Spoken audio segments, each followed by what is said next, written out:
பட்டாணியை குக்கரில் சேர்த்துட்டு தேவையான அளவுக்கு தண்ணி ஊற்றி குக்கர் மூடி போட்டு 3 விசில் விட்டு எடுத்துக்கலாம்.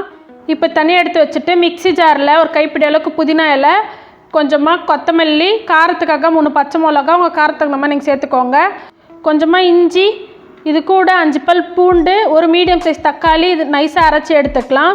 குக்கரில் 1 ஸ்பூன் நெய், இது கூட எண்ணெய், 4 கிராம்பு, சின்ன துண்டு பட்டை, ஒரு மராட்டி மொக்கு, ஒரு பிரியாணி இலை, ஒரு அன்னாசி பூ, இது கூட கொஞ்சமாக முந்திரி, 2 மீடியம் சைஸ் வெங்காயத்தை நீட்டாக கட் பண்ணி எடுத்துருக்கேன். வெங்காயம் வந்து கண்ணாடி பதறவுக்கு வதக்கிட்டு அரைச்சி வச்சுருக்க புதினா பேஸ்ட்டை சேர்த்து ஒரு 2 நிமிஷத்துக்கு நல்லா வதக்கி விட்டுட்டு வேக வச்சு வச்சுருக்க பட்டாணி அதிலே சேர்த்துட்டு ஒரு சின்ன சைஸ் உருளைக்கிழங்க தோல் எடுத்து கட் பண்ணி எடுத்துருக்கேன். ஊற வச்சுருக்க சாப்பாடு அரிசி அதிலே சேர்த்து ஒரு 2 நிமிஷத்துக்கு நல்லா கலந்து விட்டுட்டு 1 டம்ளர் அரிசிக்கு 2 டம்ளர் தண்ணி ஊற்றி தேவையான அளவுக்கு உப்பு சேர்த்துட்டு குக்கர் மூடி போட்டு 3 விசில் விட்டு எடுத்துக்கலாம்.